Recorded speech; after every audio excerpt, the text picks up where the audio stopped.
नमस्कार, मैं doctor Manisha Gaur, clinical psychologist, counsellor, relationship expert. आज हम आपके सामने एक सत्य घटना पर आधारित कहानी लेकर आएंगे। एक कहानी मासूम सी लड़की ध्वनि, एक ऐसी लड़की जो हर चीज़ में निपुण है, हर काम बहुत आसानी से कर लेती है, लेकिन जब बात आती है गणित की, जब बात आती है ज्योमेट्री के सवालों की, जब बात आती है अंकों की, शब्दों की, वर्णों की, ये सब चीज़ें उसके सामने सवाल बन के खड़े हो जाते हैं। क्या ये उसकी गलती है? क्या उसकी कमी है? उसका आलस है? आइए देखते हैं कि ध्वनि इन कमियों की वजह से आगे बढ़ पाती है या ये ध्वनि की कमियां उसको कहीं पीछे ले जाती हैं। आइए देखते हैं ध्वनि की कहानी। आज ध्वनि की पीटीएम है। आज उसके मम्मी पापा एक आस के साथ स्कूल जा रहे हैं कि शायद उसकी टीचर कुछ अच्छा सुनाएगी। आज ध्वनि का रिजल्ट कुछ बेहतर आएगा। चलिए उसकी क्लास में चलते हैं और सुनते हैं कि उसकी टीचर क्या बताती है। आज उसका रिजल्ट कैसा रहता है, चल के देखते हैं।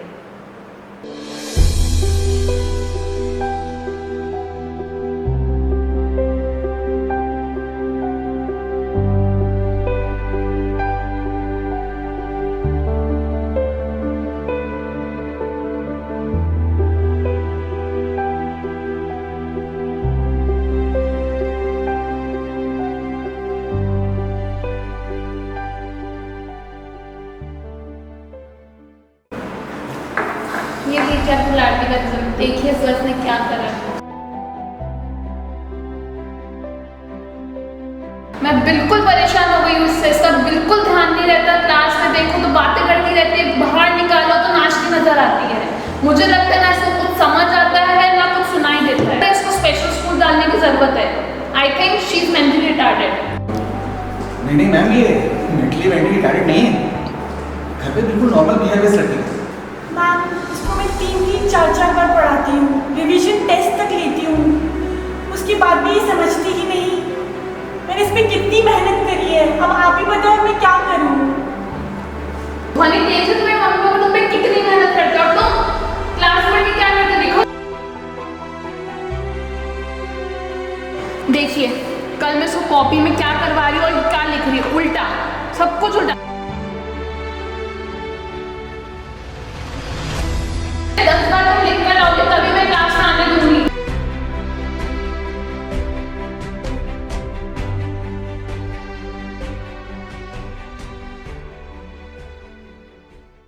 मामा मेरा रिजल्ट कैसा लगा? I am proud of you बेटा, I am proud of you. मुझे क्या गिफ्ट मिलेगा? देखो बेटा, अभी तो मैं तुम्हारे लिए चॉकलेट लाई हूँ, फिर मैं तुम्हें तुम्हारी मनपसंद ड्रेस दिलाऊंगी। थैंक यू मामा।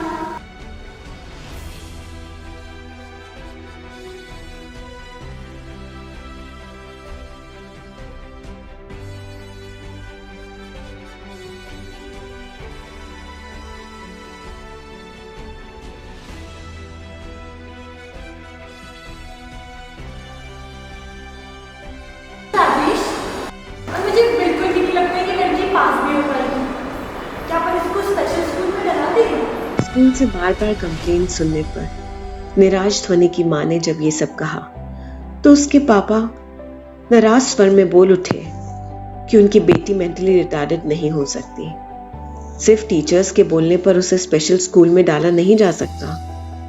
वह एक IIT इंजीनियर है और बहुत सफल है, और उनकी मम्मी, ध्वनि की मम्मी, MA है।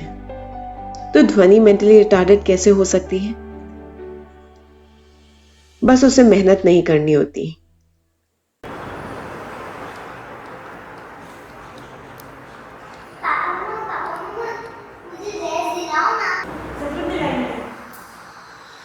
तुमने इसको सर पे चढ़ाना है बेटा। पहले अपने फ्रेंड की जितने नंबर लेके आ, तो जो ड्रेस बोलेगी ना मैं चीज दिला दूंगा।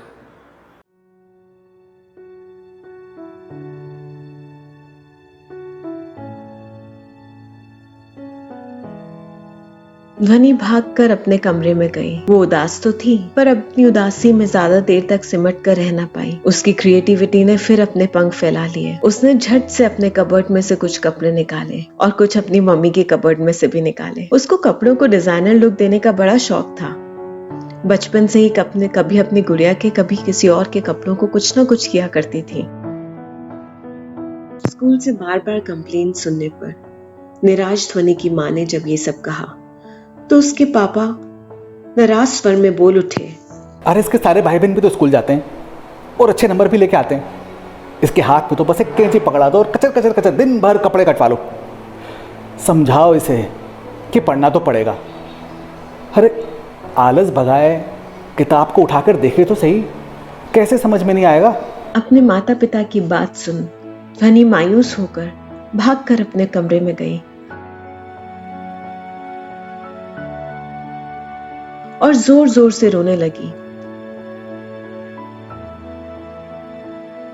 आंसू पोंछते हुए उसने अपनी किताब उठाई और पढ़ने बैठ गई, मानो सारे साल की पढ़ाई एक ही दिन में पूरी कर लेगी। पर रोते हुए उसे कुछ समझ नहीं आया। वो कोशिश करती रही और परेशान होती रही। वह अपने मन ही मन सोच रही थी कि शायद वो किसी लायक नहीं, किसी काबिल नहीं, और बस हताश हो रही थी, परेशान हो रही थी।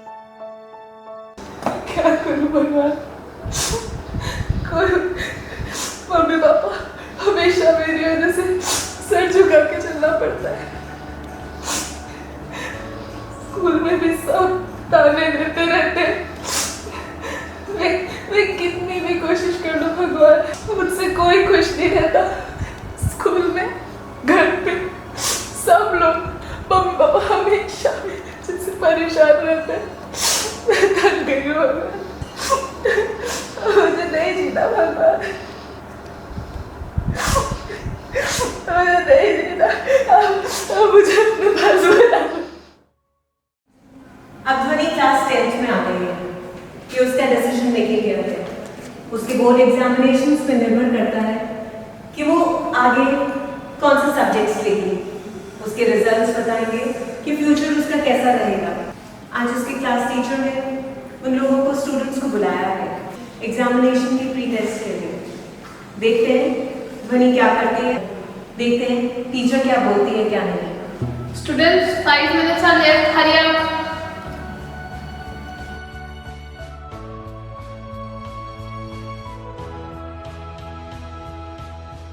Two minutes left. Hurry up. ध्वनि अपना बैग हटाओ।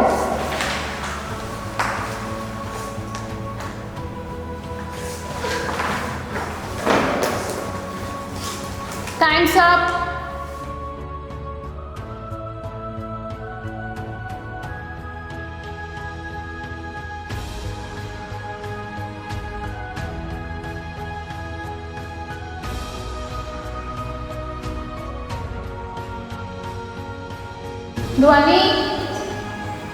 Dhwani, come fast.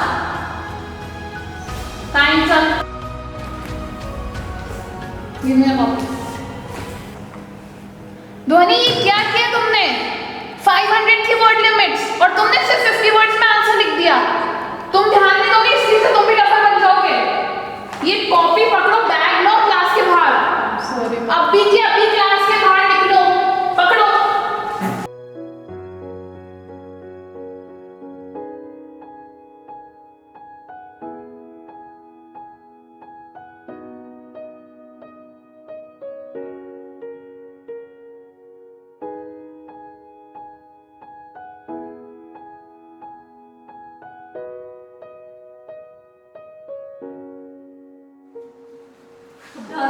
ध्वनि, तेरा नाम तो डफर होना चाहिए, डफर।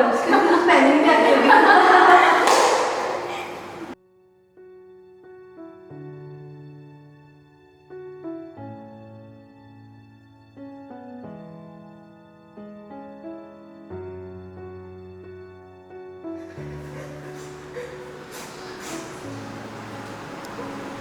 क्या हुआ?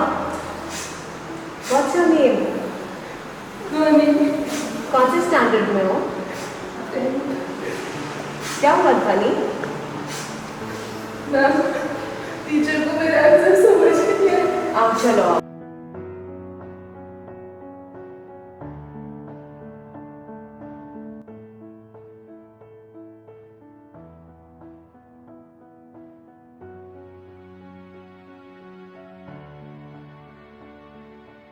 ध्वनि,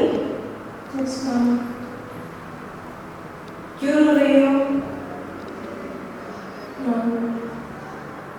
मैम मेरे आंसर किसी को समझ नहीं आते मैम। मैं बहुत कोशिश करती हूँ मैम। क्या करूँ? अपनी नोटबुक दिखाओ।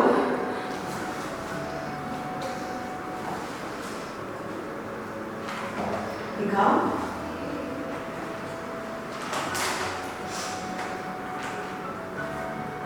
साइंस की नोटबुक। आपके डायग्राम्स तो बहुत सुंदर है। ड्राइंग अच्छी लगती है ध्वनि। हाँ, you have beautiful drawing. Thank you ma'am.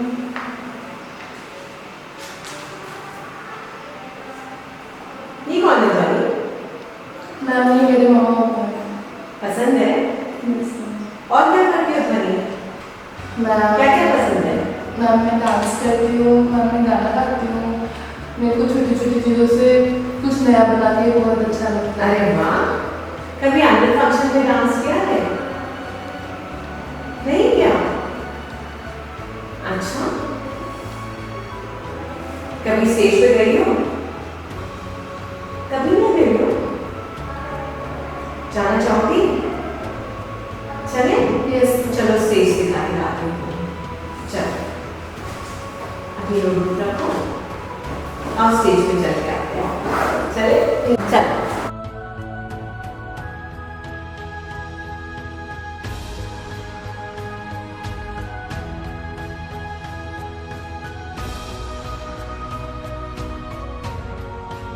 कैसा लगा स्टेज? Wow ma'am. तुम आई हो कभी स्टेज पे परफॉर्मेंस दिया है? नहीं मैम इतना ज़्यादा सुंदर है ये। मैंने तो बस आज तक दूर से ही लोगों को डांस ड्रामा और डिबेट करते हुए आ देखा था। कभी परफॉर्म करना चाहोगी स्टेज पे? तो चलो, मैं जो करती हूँ मुझे करके बताओ, ठीक है?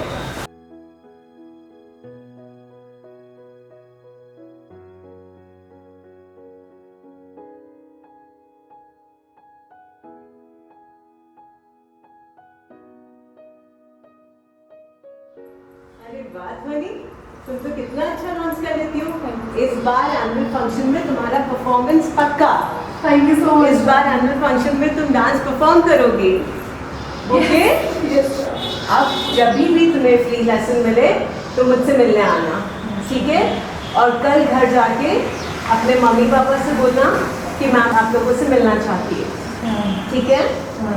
ओके ध्वनि, अब क्लास में जाओ। यस ओके ध्वनि, बाय। ध्वनि की मम्मी जब मुझसे मिलने आई तो उनको भी यही लगा कि मैंने ध्वनि की शिकायत करने के लिए उनको बुलाया है।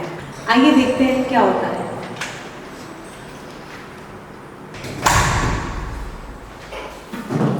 नमस्कार मिसेस शर्मा, कैसे हैं आप? आपको पता है ध्वनि इज अ वंडरफुल चाइल्ड, लेकिन ध्वनि को स्पेसिफिक लर्निंग डिसऑर्डर है। Specific learning disorder dyslexia, dyscalculia, dysgraphia, dyspraxia, ये अलग अलग तरह की प्रॉब्लम्स होती हैं। ध्वनि को डिस्लेक्सिया है। डिस्लेक्सिया जिसमें रीडिंग राइटिंग डिफिकल्टी होती है, बच्चा लिखते लिखते थक जाता है, उसको वर्ड फॉर्म करने में दिक्कत आती है, उसको मिरर इमेजेस दिखते हैं, पी को बी बना लेता है ना, एल उसको 7 दिख जाता है, बी को उल्टा डी बना लेता है, वर्ड्स फ्रेम करने में दिक्कत आ जाती है, D O G B O जी बन जाता है, डॉग वॉक बन जाता है। तो और जब वो अपने आप को एक्सप्रेस करता है, expression becomes difficult for them. लेकिन इसमें आपको थोड़ी सी बच्चे के साथ मेहनत करनी पड़ती है। क्या वो कभी पढ़ लिख नहीं पाएगी और वो हमेशा ऐसे ही रह जाएगी? आप निराश मत होइए। आपने अगाथा क्रिस्टी का नाम सुना है? Yes ma'am. World's best seller. She is a very good writer. She is a dyslexic. वो जब कर सकती है तो आपकी बेटी क्यों नहीं कर सकती है? हमारे पास बहुत सारी रेमेडीज हैं जो डिस्लेक्सिक्स के लिए काम आ सकती है। मैं आपको बहुत सारी ऐसी टेक्निक्स बता सकती हूँ जिससे आपकी बेटी भी कर सकती है। कुछ टेक्निक्स आप घर पे सिखा सकते हैं, कुछ टेक्निक्स हम उसको स्कूल में सिखाएंगे। तो जब आप और हम मिलकर उसको सिखाएंगे तो आपकी बेटी भी कर सकती है। Dhvani can also do wonders, dyslexics can do wonders. तो आप और हम मिलकर उसको सिखाएंगे एंड शी कैन डू।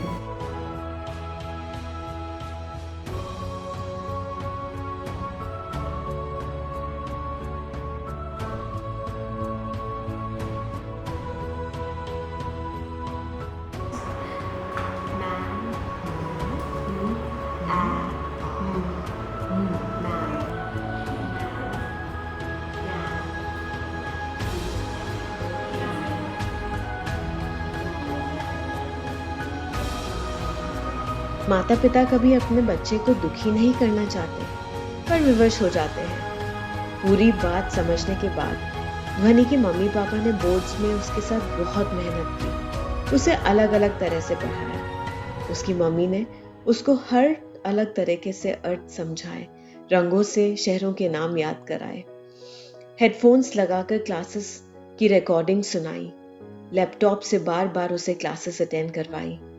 पहली दफा ध्वनि को लगा कि वो जबरदस्ती नहीं पढ़ रही है, बल्कि मन लगाकर अपनी इच्छा से पढ़ रही है।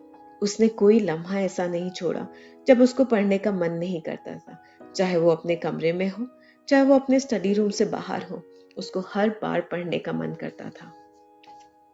ध्वनि को खुद की ताकतों पर विश्वास होने लगा था, उसका आत्मविश्वास बढ़ने लगा था, ना ही केवल पढ़ाई में बल्कि अपनी क्रिएटिविटी में, डिजाइनिंग में, अपने डांस में, स्पोर्ट्स में।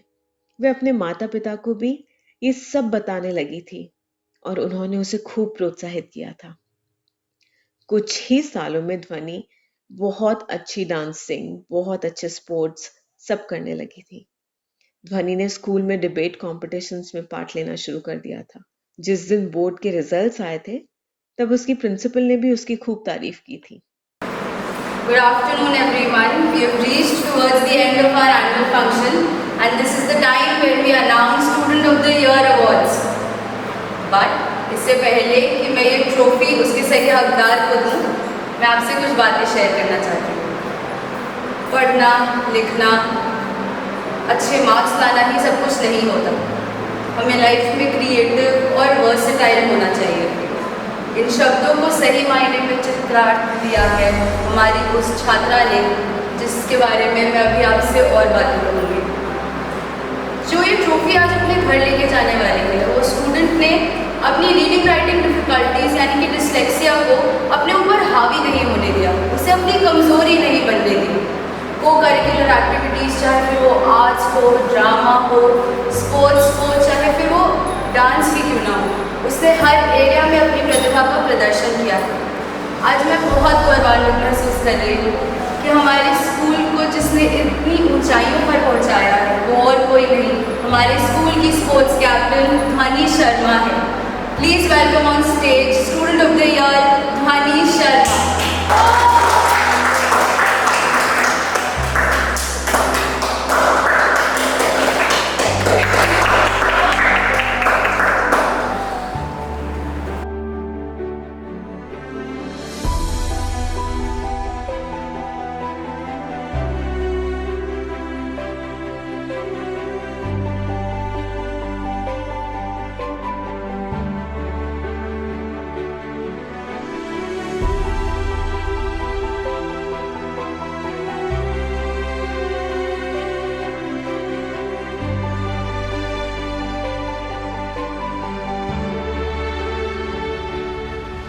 क्या हुआ?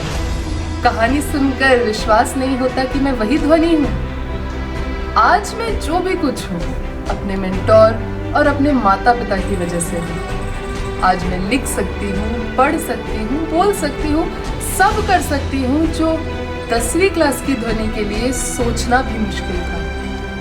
वो ट्रॉफी मेरी पहली जरूर थी, मगर आगे जैसे कई बच्चे आपके आसपास भी हो सकते हैं। ऐसे बच्चों को शायद पता भी नहीं है कि इनका पढ़ लिख ना पाना इनकी आलस नहीं है, ना ही कोई ऐसी डिसेबिलिटी है जिसका कोई समाधान नहीं है। एक सही गुरु, एक सही तरीका इन्हें काफ़ी ऊंचाइयों पर पहुंचा सकता है। Albert Einstein, Tommy Hilfiger, Tom Cruise, Abhishek Bachchan, ये सभी स्पेसिफिक लर्निंग डिसऑर्डर डिसलेक्सिया से लड़ते हुए इस मुकाम तक पहुंचे हैं। डिसलेक्सिया बच्चे डफर नहीं होते, वो सिर्फ हमसे अलग होते हैं और कुछ तो काफ़ी स्मार्ट भी होते हैं। हम जिस समाज में रहते हैं वहाँ डिसेबिलिटी एक्सेप्ट करना ही बहुत बड़ी बात है। और जो हम कर भी ले तो 4 लोग क्या कहेंगे ये सोचकर हम सहम जाते हैं। अलग होना कुछ गलत नहीं है अगर वो 4 लोग ये कहानी समझ जाए। आइए हम सब मिलकर प्रण लेते हैं कि हम अपने संयुक्त प्रयासों से जितने भी डिस्लेक्सिक बच्चे हैं उन सबकी लाइफ को सहज और सफल बनाएं। Dyslexia is not a joke and it is nothing to be ashamed of. Specific learning disorders की तरह और भी साइकाट्रिक चाइल्डहुड डिसऑर्डर्स होते हैं, जैसे attention deficiency hyper active disorder, post traumatic stress disorder, depression, anxiety. इस तरह के डिसऑर्डर्स को अगर बचपन में ध्यान नहीं दिया जाए तो बच्चे की पर्सनालिटी पे, बच्चे के कॉन्फिडेंस पे बहुत प्रभाव पड़ सकता है। इन चीज़ों को, इन डिसऑर्डर्स को बचपन में पहचानना, बचपन में ट्रीट करना, सही टाइम पे डायग्नोसिस होना बहुत ज़रूरी है। Take care of your children, take care of the childhood for their better personality.